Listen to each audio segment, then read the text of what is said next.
Mesdames, Messieurs, on est très content de se retrouver grâce à Midreshet Yehuda Manitou. Ça y est, on peut déjà dire Pessar Keshav et Sameach dans moins d'une Ah, ouais, ouais. semaine. Et grâce au Rav Uziel, on va parler non pas uniquement de la récitation de la Haggadah, mais du chant et du Hallel, des Chavod Arabe. Erev Tov. Alors déjà, je dis tout de suite, Pessar Kasher de sa mère, si j'oublie à la fin.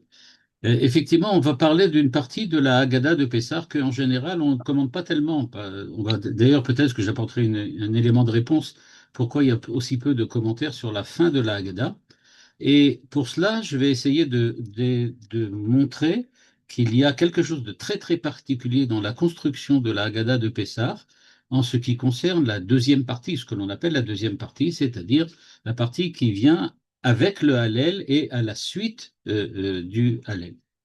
Alors d'abord, pour cela, je voudrais commencer par un problème de halakha que certainement vous avez rencontré au cours de nombreuses années où vous avez cherché des commentaires, où vous avez lu des commentaires ou entendu des cours sur la soirée du Seder, c'est le Hallel. En effet, le rituel du Seder à Pessah est extrêmement rempli.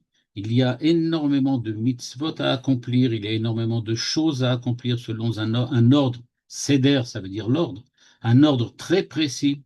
Et donc, on sait bien que c'est une soirée qui est véritablement, même si elle permet évidemment des digressions et elle permet à chacun d'y apporter un élément de créativité et d'originalité, il n'empêche qu'on est vraiment dans une soirée qui est très, très, très, j'aurais pu dire, construite. Vraiment, Seder, un ordre. Mais il y a quand même quelque chose qui manque. Parce que quand on arrive au Hallel, une fois qu'on a terminé de lire les passages qui précédaient le Hallel, on n'a pas ce que d'habitude on attend toujours dans une lecture du Hallel. C'est qu'on n'a pas la bracha. On ne fait pas de bracha sur le Hallel durant la Haggadah.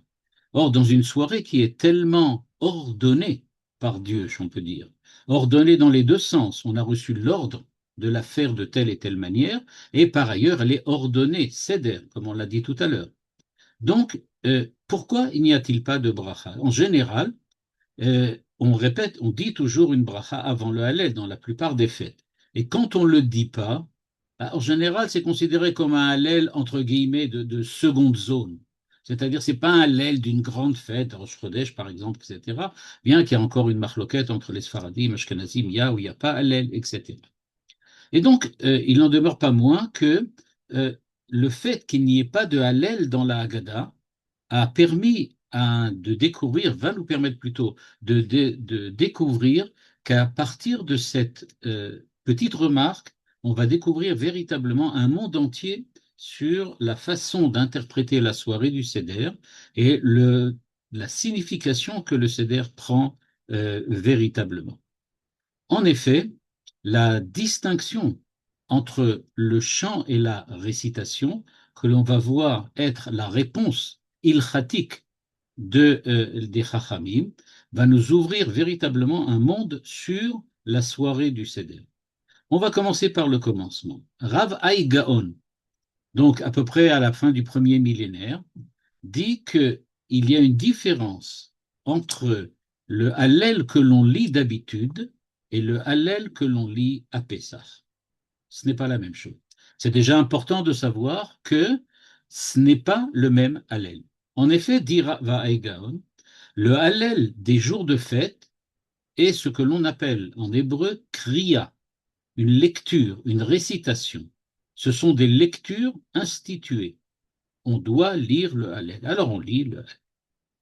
Or, dit le Rav Hai Gaon, pourquoi ne dit-on pas, ne prononce-t-on pas de bracha, de bénédiction avant la lecture du Hallel en général de Pessah? Parce que c'est ce qu'on appelle Shira. Le Hallel que l'on lit le soir du Seder, ce n'est pas la lecture du Hallel, ce n'est pas la récitation du Hallel, c'est un chant. Et on ne fait pas de bracha sur le chant. Bon. Mais c'est pas simplement cela. Pour essayer de comprendre ça, donc, on va essayer de voir quelle est la différence entre réciter, lire et chanter. On va essayer donc de comprendre la différence entre les deux hallels et essayer de comprendre pourquoi les Chachamim voient le hallel de Pessah différent des autres hallels. À première vue, la première grande différence entre Kriyat Hallel et Shirat Hallel, c'est que la récitation du Hallel, c'est un acte volontaire et un effort conscient. C'est la première chose. C'est-à-dire, quand nous lisons le Hallel durant les fêtes, pas à Pessah, durant les fêtes, on a comme une distance entre nous et le texte. On le lit, il est devant nous, on le lit, on le récite. Il est écrit dans le Sidour et on est devant le Sidour et nous lisons le Hallel.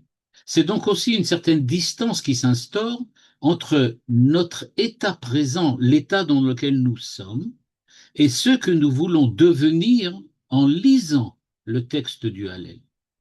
C'est-à-dire, je lis le texte, c'est-à-dire je veux, grâce au texte, grâce à, bon, j'aurais pu dire, la lecture instrumentale du texte, arriver à un état qui soit quelque chose comme plus grand, c'est-à-dire être en présence de Dieu, accomplir un devoir, une mitzvah, etc. C'est-à-dire, quand je lis le texte, j'utilise le texte, c'est le terme, je l'utilise pour obtenir quelque chose.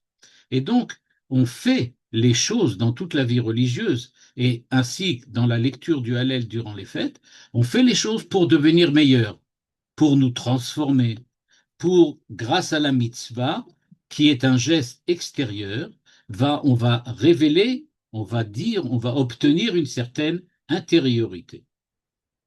Par contre, quand on dit que le Hallel est un chant, c'est quelque chose de complètement différent. On ne cherche pas à devenir mieux, on ne cherche pas à devenir plus saint, S-A-I-N-T, on ne devient pas non plus quelqu'un d'autre, quelque chose de différent. On chante parce qu'on ne peut pas ne pas chanter. Quand on chante, c'est qu'on a quelque chose à exprimer. On a une joie intérieure, une émotion. On va le voir plus tard, Avraham Yoshua Eshel parle d'émerveillement. Il y a quelque chose, même de la douleur aussi. Et on chante parce que, c'est le terme, quelque chose en nous déborde, quelque chose sort de nous. Et donc, le Hallel de Pessah, c'est pas un Hallel où nous récitons, c'est un Hallel où nous chantons. C'est-à-dire que le langage ordinaire ne suffit plus. Il faut que la voix s'élève, il y a un certain rythme, il y a une certaine mélodie. Le chant, comme on l'a vu tout à l'heure, n'est pas un outil, c'est pas un instrument, c'est une manifestation. Et donc on pourrait dire quelle est la différence entre le Hallel de Pessah et le Hallel de toute l'année. C'est comme le chant face à la récitation, c'est-à-dire qu'on ne chante pas pour devenir joyeux, c'est parce qu'on est joyeux que l'on chante. Donc c'est complètement différent.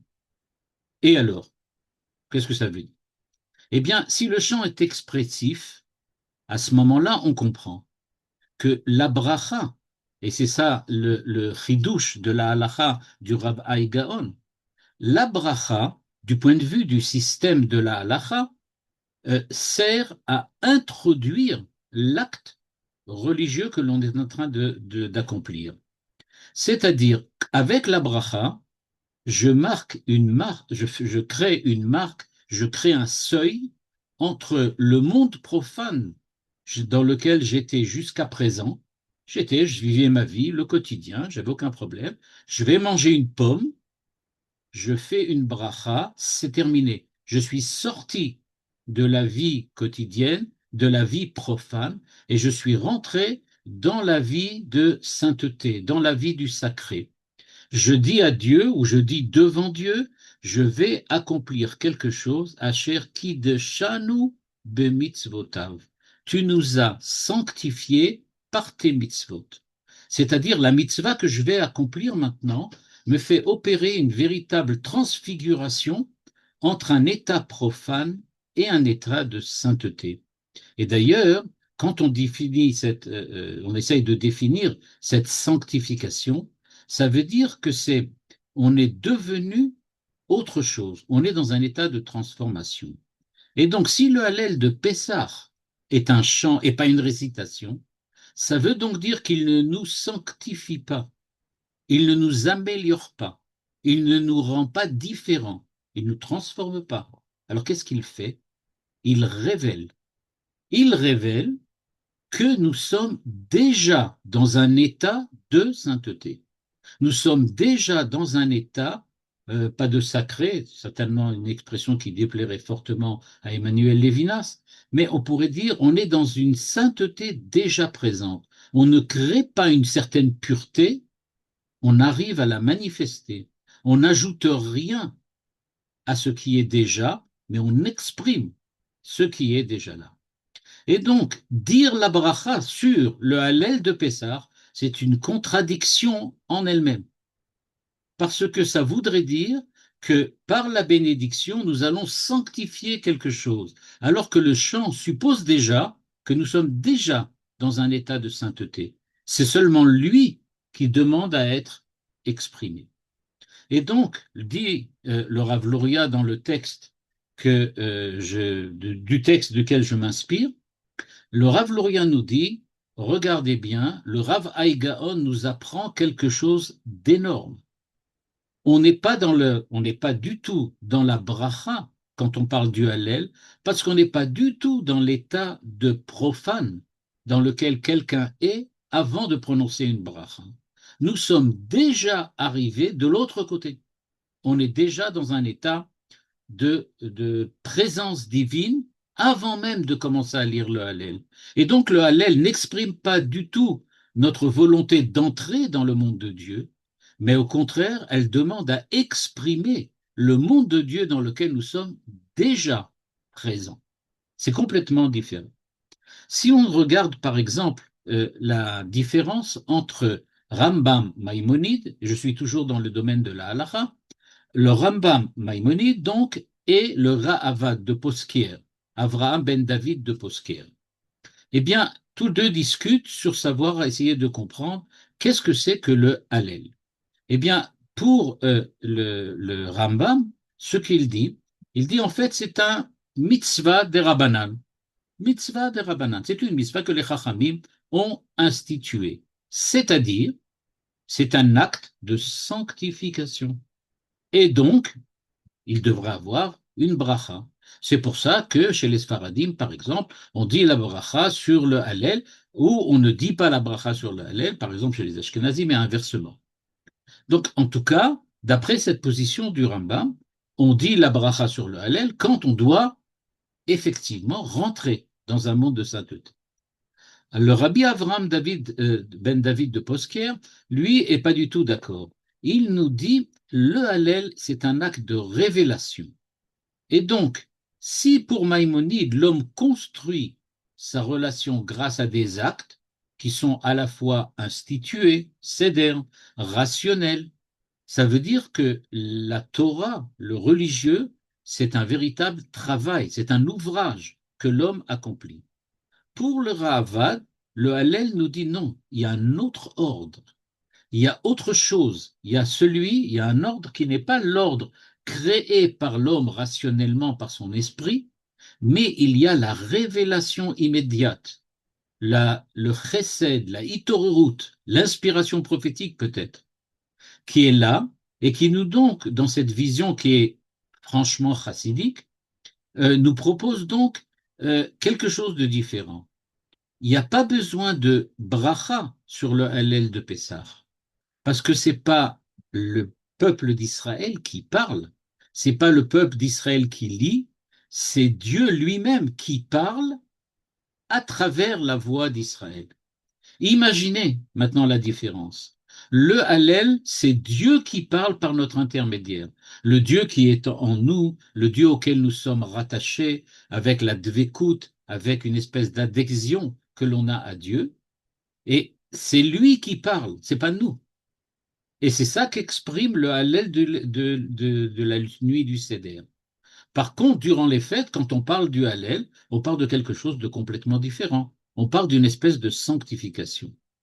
Ce qui nous amène tout naturellement à l'idée qu'il y a, et c'est notamment ce que disent, ce que l'on trouve dans la Halacha, qu'il y a donc deux sortes de sainteté, deux manières d'être saint, deux sortes de Kedusha. Pourquoi? Il y a ce que l'on appelle, notamment dans le langage de la Gemara et surtout des Acharonim sur la Gemara qui disent qu'on appelle Chalut Kdusha. Le Rav Luria le souligne, du point de vue de la halakha, on appelle Chalut Kdusha, c'est-à-dire qu'il y a certains actes religieux qui permettent d'acquérir une dimension de la sainteté. C'est ce que l'on appellerait une sainteté acquise. Chalut Kdusha, la Kdusha vient quelque part, elle arrive quelque part.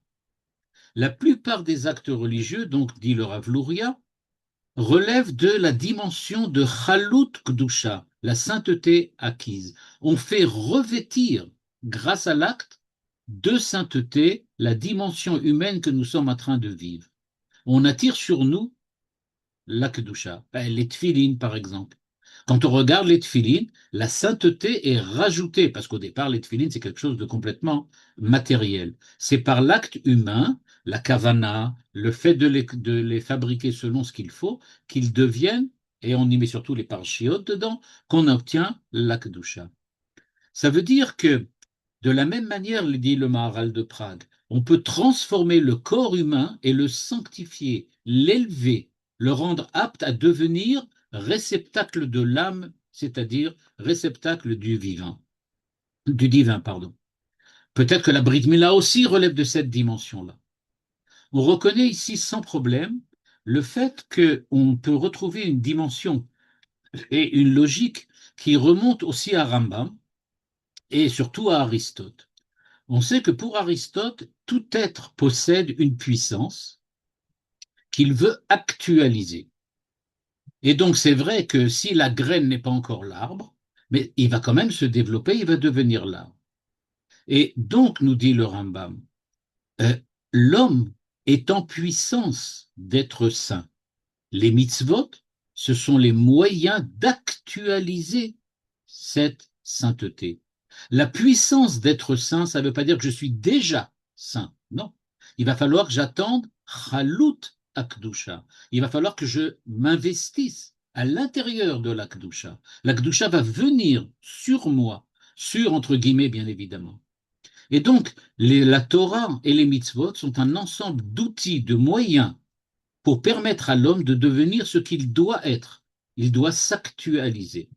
Il y a donc un chemin et il y a donc une fin. Le chemin, ce sont les mitzvot, et donc on fait une bracha. Et ensuite, grâce à ces mitzvot, on arrive à obtenir le moyen, le chemin, pour aller vers la transformation. Mais, dit le Rav Luria, il y a aussi une autre dimension de sainteté qui n'a absolument aucun rapport. Et pourquoi elle n'a absolument aucun rapport? Parce qu'elle est, cette sainteté, là. Elle est là. Elle est présente. Ça ne se construit pas. La nature même de la chose est d'être sainte. On pourrait dire, on parle de quelque chose dont la sainteté est constitutive, euh, originelle et essentielle à ce qu'elle est déjà. On va donner un exemple que tout le monde connaît. La terre d'Israël. Personne d'entre nous n'a rendu la terre d'Israël sainte. La terre d'Israël n'est pas sainte parce que les béné Israël accomplissent des mitzvot sur la terre d'Israël. Non, elle est sainte parce qu'elle est sainte. Et donc ça, c'est ce qu'on appelle Kedusha Be'etzem, c'est-à-dire de la Kedusha pour elle-même, naturellement, je peux dire essentiellement. Et donc, Eret Israël, d'après la Gemara, Eret Israël, elle est Kdosha.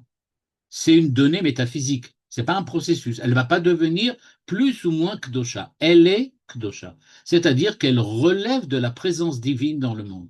Dieu est sur la terre d'Eret Israël. Le rabbi de Lubavitch ne cessait de répéter, et né Hashem Elokecha ba mireshit Hashana ad acharit Hashana. Dieu la regarde, Dieu la protège, Dieu la prend en compte du début de l'année jusqu'à la fin de l'année. Et donc, c'est pour ça qu'il disait à quelqu'un qui lui avait demandé est-ce que je dois partir d'Eret Israël parce qu'il y a des missiles qui nous tombent dessus? À l'époque, c'était de l'Irak. Entre-temps, on a essayé beaucoup d'autres missiles. On a essayé les Houthis. On essaye l'Iran maintenant avec un certain succès. Et donc, il nous disait non. Ene Hashem Elokechaba Mireshit Hashana ad Acharit Hashana. Tu restes là-bas. C'est l'endroit le mieux. Ça ne sert à rien d'aller jusqu'à San Diego, là-bas aussi, il y a des îles. Et donc, il nous dit, voilà, c'est ce qu'il faut faire. Regardez, là, on est dans la dimension de l'espace, la terre d'Israël. Maintenant, dans une autre dimension, il y a aussi une sainteté présente que ne transforme pas et que l'on ne crée pas. C'est par exemple dans le temps, le Shabbat. Les fêtes sont fixées par le Sanhédrin. C'est eux qui définissent quelle fête va être sainte. Ça, on fait des brachot. Ça, on fait la bracha. Parce que ça dépend de l'homme. C'est un processus grâce à Allah et grâce aussi au fait que l'homme fait des efforts, il s'investit pour arriver à créer cette sainteté. Pour le Shabbat, Yom HaShvi'i Vaikadesh Oto. C'est le septième jour et Dieu l'a sanctifié. Ça veut dire que la sainteté du Shabbat est antérieure à tout ce que nous pouvons faire. C'est pas parce qu'on fait Kiddush que Shabbat devient saint. Pourtant, Kiddush, ça veut dire sanctifier. Mais non, on sanctifie pas le Shabbat.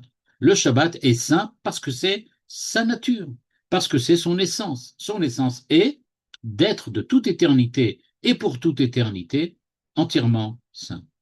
Et rajoute le Rav Luria, si déjà on a passé la dimension du temps, on a passé avec le Shabbat, la dimension de l'espace avec Eretz Israël, il nous reste la dimension de la spiritualité de l'homme. Évidemment, on parle d'Israël. Israël, nous dit, a reçu une âme.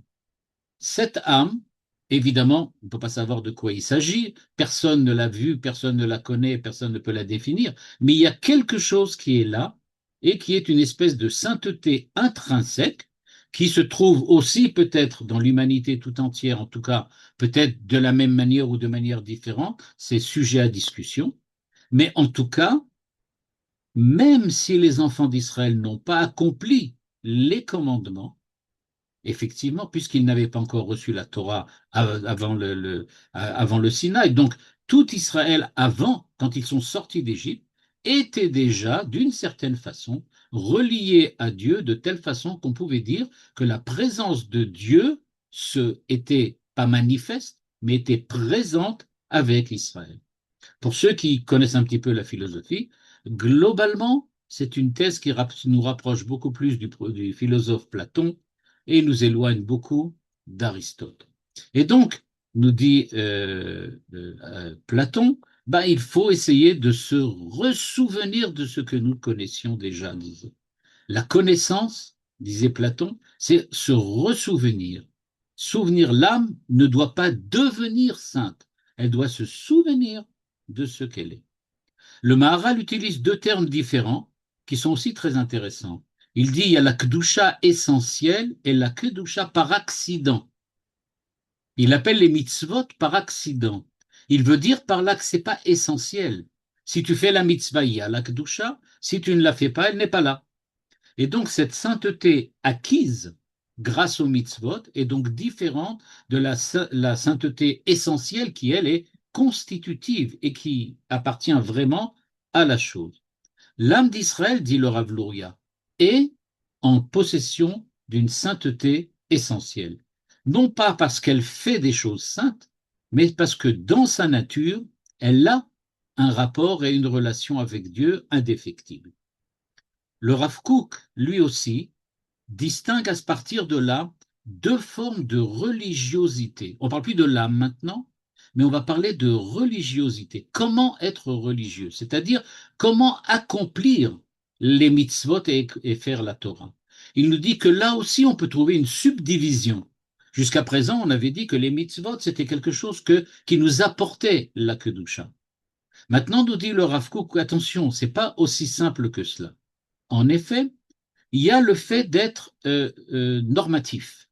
Qu'est-ce que j'entends par normatif? C'est-à-dire que je fais la halacha. Il y a des lois, il y a des règles, il y a des prescriptions, il y a des mitzvot. Je fais ce qu'il faut faire. C'est ce que l'on appelle, par exemple chez les yekim, on appelle ça les dinim. On appelle la halacha les dinim. On étudiait à l'école, pas la halacha, on étudiait les dinim. Et qu'est-ce qu'on étudiait dans les dinim? Eh bien, c'est comme le din. Il y a un jugement, il y a une structure, il y a un ordre, il y a des choses à faire, il y a des choses qu'on ne fait pas, il y a le permis, il y a l'interdit. C'est ça. C'est ça la religiosité normative. On fait ce qu'il faut. Mais il y a quelque chose qui est différent. C'est une religiosité, l'être de l'homme lui-même devient religieux en ce sens que comme un arbre crée des fruits, de l'ordre du réveil de la générosité, de ce que l'on appelle chesed, eh bien, la véritable sainteté d'Israël est naturelle. Et donc, dit-il, les commandements ne viennent pas créer la sainteté, comme on le pensait jusqu'à présent, dit le Rav Kook. Il dit non, ils viennent juste lui mettre de l'ordre, de lui mettre du din, c'est-à-dire l'ordonner. Comment vais-je exprimer cette sainteté qui est en moi, c'est-à-dire cette présence qui nécessairement est en l'homme, parce que l'homme créé par Dieu a cette capacité justement de pouvoir exprimer la sainteté, eh bien, c'est grâce aux mitzvot. Donc, nous dit le Rav Kook, les mitzvot, on n'en a pas besoin pour être saint, parce que l'âme d'Israël est sainte par nature, mais on a besoin de vêtements. Et qu'est-ce que c'est que le vêtement, si ce n'est que ce que je revais pour sortir dehors et pour être en contact avec les autres, pour être en contact avec le monde? La sainteté d'Israël a besoin de se revêtir des mitzvot. Elle se revêt des mitzvot pour avoir contact avec le monde, utiliser le monde et surtout permettre à l'homme de pouvoir faire du monde un lieu où s'exprime la sainteté qu'il avait. D'après cette logique, dit le Rav Luria, le Hallel de Pessah est donc le chant de cette sainteté essentielle, naturelle et originelle qui n'attend pas le Sinaï pour exister. Elle est déjà là, au moment de la sortie d'Égypte. Je rappelle que la soirée du Seder ne fête pas le don de la Torah. On va devoir attendre 7 semaines pour y arriver. Mais qu'est-ce que ça va fêter? On fête la sortie d'Égypte. Alors imaginez, on est en train de fêter la sortie d'Égypte et grâce au Hallel sans bracha, on apprend brusquement qu'on est peut-être déjà après Shavuot. On a déjà dépassé Shavuot. On est déjà dans un état dans lequel on peut chanter. On n'est pas obligé de réciter. Et donc, qu'est-ce qui s'est passé? Le Pessah, tel qu'il est vécu aujourd'hui, c'est donc qu'il faut faire attention que le Pessah commémore la sortie d'Égypte. Shavuot, lui, va nous donner la Torah.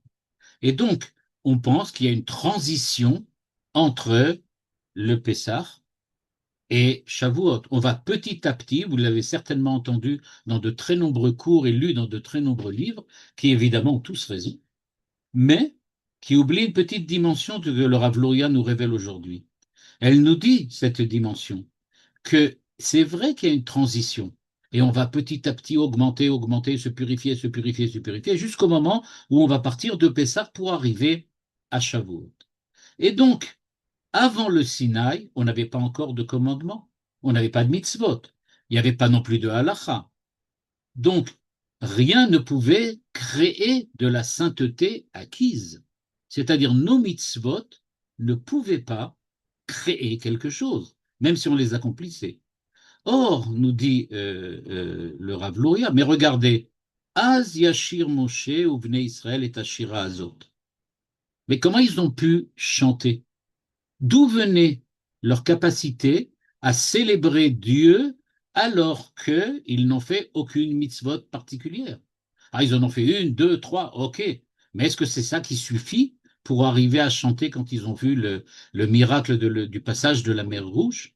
Réponse du Rav Luria. D'où venait-il, leur venait-il cette force de pouvoir chanter? Ben, de la pureté intrinsèque de l'âme d'Israël. C'est de ça que ça venait. Il n'y a pas d'autre explication. On peut chanter parce que l'âme d'Israël était présente, même si elle n'avait pas encore la possibilité de se manifester grâce aux mitzvot. Mais elle était déjà là. Et donc, pourquoi on peut chanter? Parce que l'âme d'Israël était sainte déjà avant la Torah. On ne devient pas saint, dit le Rav Luria, grâce à la Torah seulement. Mais non, on vient saint grâce à la Torah parce que on l'était déjà avant, parce que Dieu nous avait choisis. Le fait d'être choisi par Dieu, c'est pas une anomalie, c'est une réalité. Et donc, si ce n'est pas ni une anomalie, ni un accident, ni une erreur de la création, c'est donc que Dieu l'a voulu. Cette volonté divine s'exprime par le fait que nous sommes ce que la Chassidoute appelle dans un état de devekut, d'adhésion. Les commandements qui viendront plus tard, comme on l'a dit tout à l'heure, vont nous permettre d'ordonner, de structurer cette sainteté. On va pouvoir la répandre aussi bien au niveau corporel dans le monde et dans la société, mais elles ne vont pas créer ex nihilo de rien du tout, yesh me'ain, la sainteté. Et donc, euh, ce n'est pas du tout dans ce monde-là que nous évoluons. Quand la Torah va nous dire tu ne tueras pas, tu ne voleras pas, etc., ben, on ne crée pas la conscience morale. La conscience morale doit déjà être là. Et ça, c'est vrai même si on veut sortir du cadre de la halakha directement. À qui peut-on dire lotirtzach? À qui on va dire lotirtzach? Ben, quelqu'un qui a un sens moral, quelqu'un qui est déjà dans une position, dans une situation de moralité. Dire lotirtzach à un animal, ça ne veut rien dire parce qu'il n'a pas de possibilité de comprendre, de saisir ce qui signifie le bien, le mal, le choix, la bechira chofshit, le libre arbitre. Tout ça, ça ne peut intervenir que chez quelqu'un qui le peut. Est-ce que ça contredit pas une certaine idée qu'on a l'habitude d'entendre? Peut-être que oui, peut-être que oui. Si par exemple on fait référence, on va le prendre comme exemple, mais il y en a d'autres évidemment, par exemple avec le Rav Soloveitchik. Le Rav Soloveitchik, lui, vient nous explique de manière extrêmement précise dans le livre qui s'appelle Ish HaHalacha, l'homme de la halacha. Il nous explique, il nous développe plutôt une pensée qui peut sembler complètement opposée. Pourquoi? Parce que la religiosité authentique pour le Rav Soloveitchik, c'est justement le fait que j'ai besoin absolument de la halacha. La halacha me permet d'éviter toutes les intuitions folles, tous les sentiments passagers et toutes les émotions spirituelles. Parce que tout ça, c'est incertain, subjectif, entaché d'erreurs. L'homme de halacha, nous dit le Rav Soloveitchik, qui est le véritable archétype de la religion, construit sa relation à travers l'acte objectif, mesurable et répétable que l'on appelle la mitzvah. Et donc, dit-il, regardez, quelqu'un qui met les tefilines, mais qui ne ressent pas une énorme adhésion à Dieu quand il les met, ça ne change rien, il a accompli la mitzvah. Et donc, si tu étudies et que tu ne crées et que tu n'as aucune révélation particulière, c'est pas grave. Si tu pries et tu es fatigué et que tu n'as aucune idée, aucune envie de dire quoi que ce soit, mais tu lis, c'est pas grave. Tu es sorti du point de vue de la halakha de l'obligation de prier chaque matin. Pour le Rav Soloveitchik, c'est ça la grandeur.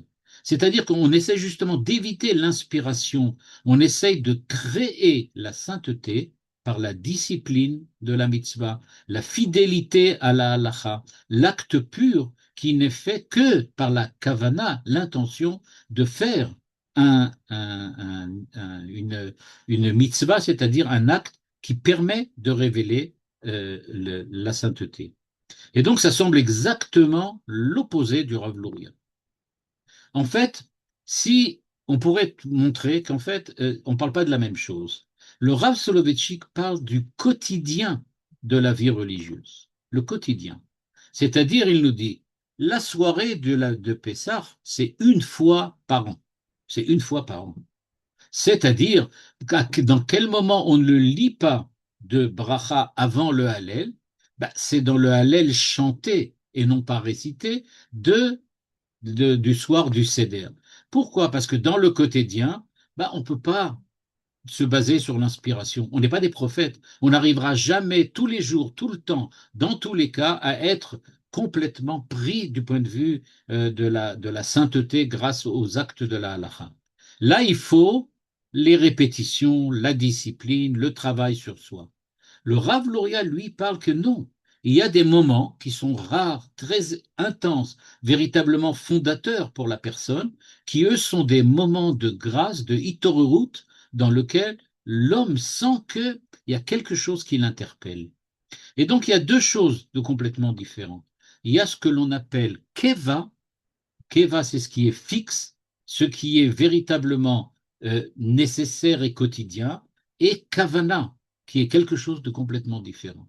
Alors, c'est vrai, quand on est avec la kavana, c'est bien mieux, mais ça arrive tellement rarement qu'on a aussi besoin nécessairement des deux.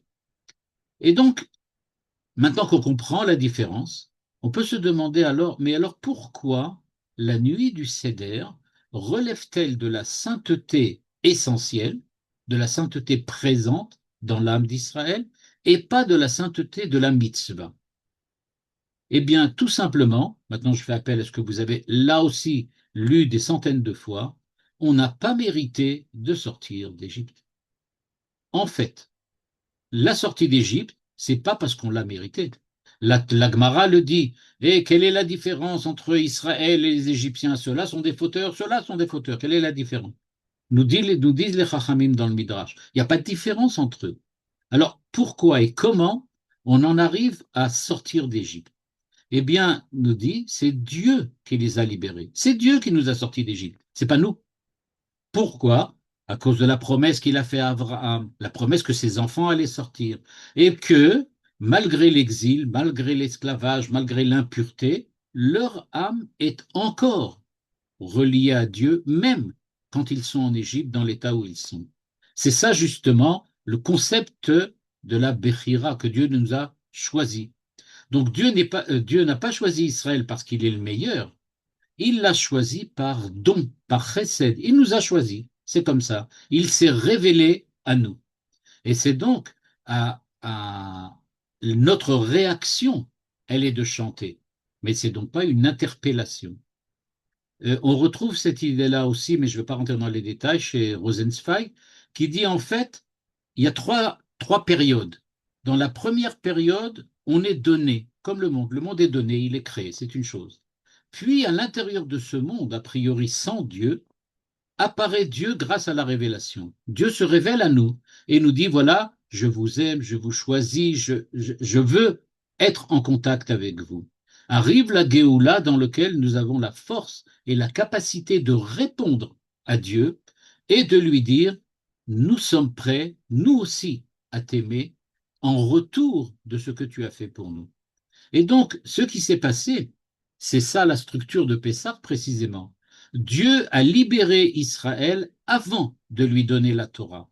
En gros, Dieu nous dit la chose, tu es mon peuple, tu es aimé, et maintenant en retour, sur le mont Sinaï, je vais te donner les moyens de pouvoir exprimer cette révélation qui a été de laquelle tu as été l'objet.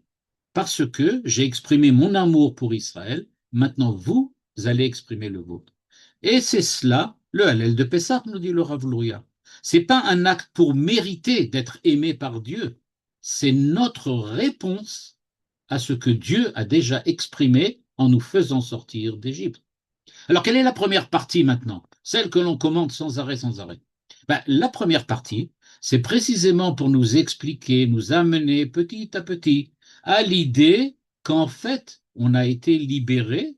Pourquoi? Parce que nous devons exprimer cet amour pour Dieu, cette volonté d'être lié avec Dieu, d'être en relation avec lui et de pouvoir exprimer ainsi le fait que nous n'avons pas été créés pour rien. Et donc, il n'y a pas tellement de commentaires sur la fin de la Haggadah. Pourquoi il n'y en a pas tellement de la Haggadah? Parce que au début de la Haggadah, eh bien, on étudie, on approfondit les textes de la Torah, les psukim, les interprétations, tout ça, pour nous expliquer le sens de la sortie d'Égypte. Quand on arrive à la seconde partie, c'est-à-dire au Hallel, on est arrivé au point dans lequel on a compris, on a réalisé, on a pris conscience que Dieu nous a aimés déjà avant, et maintenant nous exprimons en retour notre amour pour lui aussi. Et d'ailleurs, je ne sais pas si vous l'avez remarqué, mais j'imagine que c'est certainement pas, ça ne vous a certainement pas échappé, c'est que le repas a lieu au milieu du Hallel.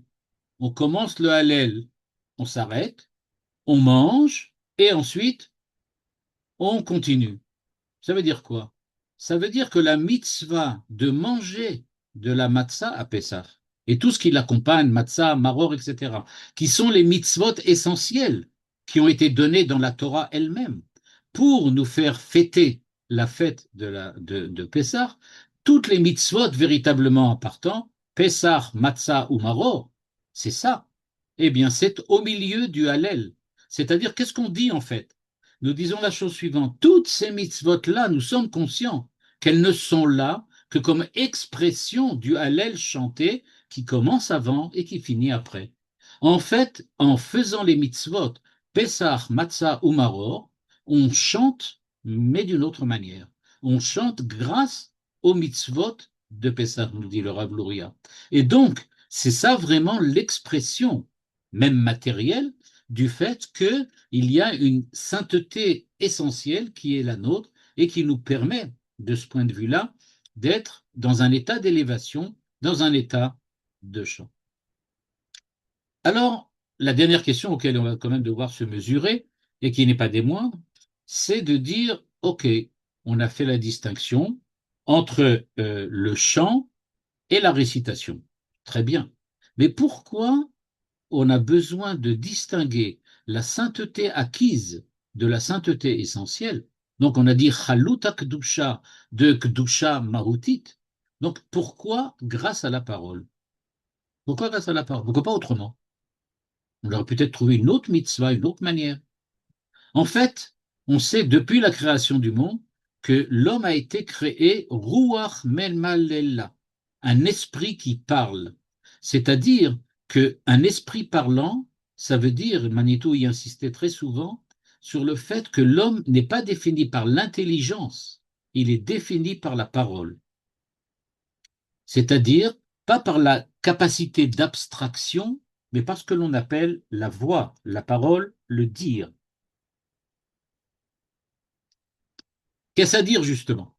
Pourquoi la parole est-elle centrale? Alors évidemment, la première chose, c'est entre la matière et l'esprit. Hein, on sait, l'esprit, la matière, c'est-à-dire l'acte revient au corps, la réflexion, l'intelligence et tout ce qui concerne l'esprit, ça concerne l'âme. La parole, elle est juste entre les deux. Elle fait le lien entre l'esprit et le corps. Mais il y a aussi autre chose, parce que là aussi, vous allez voir, il y a deux types de paroles. Il y a les choses qu'on dit parce qu'on les dit, et il y a des choses qu'on dit parce qu'elles expriment véritablement quelque chose. C'est-à-dire de la même manière que jusqu'à présent, on a parlé de la différence entre ce qui est essentiel et ce qui est acquis, de la même manière, à l'intérieur même de la parole, on peut trouver cette subdivision entre la parole qui est l'expression de quelque chose de très profond et la parole qui n'est que, comme le disait Rabbi Houda à Lévi, le cuit-cuit des oiseaux, dans lequel on dit des choses, on fait des choses, on dit des mots, mais ça n'a pas véritablement de sens. Et donc le chant, le Hallel, il appartient précisément à quelque chose qui exprime une vérité intérieure. C'est-à-dire que l'âme doit déjà être là, l'âme doit déjà être présente. Sinon, la parole, c'est seulement le cuit-cuit des oiseaux. C'est rien d'autre que simplement du bruit. Et c'est pas ça. Et pour ceux qui connaissent, il y a une émission à la télévision qui s'appelle The Voice, tout le monde, je suppose, a entendu parler, dans lequel on demande à des chanteurs de chanter et on ne les voit pas, on ne les regarde pas et on essaye de deviner quel est celui qui chante le mieux. Peut-être qu'il y a une inspiration de Pessard dans cette émission, en ce sens que ce qu'on leur demande, c'est d'entendre si c'est vraiment l'âme de ce chanteur qui chante ou bien si c'est simplement du bruit. Ah, musical, mais du bruit. Je ne sais pas, le Kavzechut, on va dire. Donc, en tout cas, les commandements, le Hallel, donc, ne peut pas, le Hallel de RF Pessah, le Hallel de la nuit du Seder, ne peut pas être accompli sans Kavana. On peut pas, il faut que ça chante. Il faut vraiment que ça chante, que ça sort de chacun d'entre nous et que ce soit pas simplement quelque chose de purement physique, parce qu'il faut que ça exprime l'âme. Lévinas, en passant, disait dans son livre Autrement qu'être qu'il faut faire la différence entre le dit, qui est le contenu, l'information, ce que l'on exprime, et le dire, qui est la manière, l'acte de s'adresser à autrui. Et l'acte de s'adresser à autrui, c'est le début pour Lévinas de la morale et de l'éthique. c'est-à-dire quand je me tiens face à autrui, ce que je dis, l'acte de dire, l'acte d'utiliser la parole pour être en contact avec lui, me permet de prendre conscience de son importance et du fait que je dois avoir une responsabilité envers lui et je dois me comporter moralement envers lui. Quand je dis, imaginez, pour dire à quelqu'un, si je le rencontre, deux ou trois, je ne sais pas moi, lois qui sont écrites dans le code pénal, ça ne me fait pas dire que je me sens moralement responsable de lui. Par contre, quand je lui parle, là oui, dit Lévinas. Et donc, quand nous en arrivons là, eh bien, on a compris pourquoi la parole, on a compris pourquoi ça se passe à Pessah, et quel était le but du Hallel, pourquoi toutes les mitzvot, Pessah, Matzah ou Maror, sont incluses toutes à l'intérieur du Hallel. Il y a juste encore une chose qu'il faut essayer de comprendre, c'est que est-ce qu'il y a une différence entre sainteté et sainteté? Je vais vous essayer d'expliquer. Il y a quelque chose de très spécial. On dit la Torah est sainte, les tefilines sont saints, la soirée est sainte, l'âme est sainte. Est-ce que c'est de la même manière? C'est-à-dire, euh, qu'est-ce qui va véritablement se passer quand on va arriver véritablement à cette soirée du Seder? Le Rav Luria nous propose quelque chose d'exceptionnel. Il nous dit qu'il y a un concept kabbalistique qui a été repris ensuite dans la Chassidoute, qui dit ce qu'on appelle it aruta del tata ve it aruta del ela, c'est-à-dire le réveil d'en bas et le réveil d'en haut. C'est une des deux expressions utilisées dans le Zohar et utilisées dans la Kabbalah. C'est-à-dire, on nous dit, il y a une sainteté qui est l'initiative humaine. It aruta, le réveil d'en bas. C'est nous, les hommes, qui, par notre initiative, nos efforts, nos désirs, quand on prie, qu'on étudie, qu'on accomplit les commandements, nous essayons d'attirer sur nous, à nous, la présence divine. On fait des choses extrêmement importantes qui sont les mitzvot, l'étude de la Torah. Tout ça pourquoi? Pour que Dieu réponde, pour que nous créons, on peut dire, les conditions du fait de pouvoir obtenir la présence de Dieu. C'est ça la récitation du Hallel pendant les fêtes et pendant le Rosh Chodesh aussi, par exemple. On lit les psaumes. Pourquoi? Pour être prêt à recevoir Dieu, c'est-à-dire faire descendre, entre guillemets, Dieu vers nous. Mais il existe une autre dimension, celle du soir de Pessah, dans lequel ce n'est pas l'homme qui fait venir Dieu, mais comme on l'a vu tout à l'heure, c'est Dieu qui fait chanter l'homme. Et donc, dans cette dimension-là, nous ne faisons pas quelque chose de particulier pour chanter. Nous nous préparons à dévoiler cette espèce de puissance de chant qui est déjà en nous. Et dit le Rav Luria, en fait, ça nous rapproche, cette parole du Rav Luria, maintenant je pense à cette idée-là, de Avraham Yoshua Eshel. Avraham Yoshua Eshel nous dit, c'est vrai qu'il y a un homme en quête de Dieu, mais dans son livre très célèbre, il prend comme titre Dieu en quête de l'homme. C'est-à-dire, Dieu est à la recherche de l'homme. Contrairement aux autres religions qui sont d'abord un homme qui cherche la spiritualité, qui veut monter, qui veut arriver, le soir de Pessah, on fête en fait le fait que c'est Dieu qui est en quête de l'homme. Dieu cherche l'homme, Dieu l'appelle, le désire, et notre possibilité, c'est de savoir entendre l'appel de Dieu et d'y répondre. Et en fait, la présence de Dieu est déjà là. L'appel, l'interpellation est déjà présente. Elle résonne déjà. Mais est-ce que nous sommes capables d'y répondre? C'est justement ça le problème. Et donc, c'est ça le chant de Pessah. On nous dit, quand vous allez arriver au Hallel, c'est pas pour faire venir Dieu, mais c'est parce qu'il est là, il vous a déjà appelé, il vous a déjà interpellé, et il attend donc que vous accomplissiez les mitzvot dans le cadre de cette réponse et dans le cadre de la découverte du fait que vous êtes véritablement interpellé par Dieu et que vous connaissez déjà tout cela. Et donc, pour conclure, ce que veut dire ici donc le Rav Luria, il veut nous dire, en fait, si on regarde bien ce qui se passe, la Haggadah de Pessah se termine avec le Hallel. La Haggadah est terminée. Ben, c'est pour ça que, comme j'ai dit tout à l'heure, les commentateurs ne se sont pas tellement occupés. La Haggadah en tant que moyen, en tant qu'ustensile, en tant qu'instrument qui doit réveiller intérieurement chacun d'entre nous pour lui rappeler qu'il est choisi par Dieu, qu'il est aimé par Dieu, que Dieu est en relation avec lui, ça se termine avec le Hallel. Au moment où commence le Hallel, c'est déjà fini, on est passé de l'autre côté, on a repris conscience, on peut dire d'une certaine façon. Et cette reprise de conscience doit être maintenant le début de toute la fin de la Haggadah, dans lequel il n'y a plus d'études, il n'y a plus aucune étude, il n'y a que des louanges et du chant. C'est ce qui se passe tout au long de la fin du Seder. La fin du Seder, c'est le résultat de la première partie. Grâce à la première partie, on a pu, j'aurais pu dire, nettoyer le terrain, essayer de se réveiller à ce que nous sommes. Dans la seconde partie, nous tout simplement nous vivons. Et d'un certain point de vue, on peut dire que la deuxième partie de la Haggadah, celle qui commence avec le Hallel, c'est un peu l'image du Olam Haba. C'est quelque chose de différent. C'est un monde, une dimension différente. La dimension de la sainteté vécue véritablement, entièrement et parfaitement par les hommes. Le début, c'est les efforts petit à petit pour essayer d'en arriver là. Donc, là, je ne vais pas l'oublier. On va vous souhaiter donc Pessah, Kacher, Vesameach, avec un très très bon Seder. On espère que les autres là-bas en Perse, ils vont nous laisser tranquilles jusqu'à là. Inch'Allah, comme on dit chez nous en la japonais.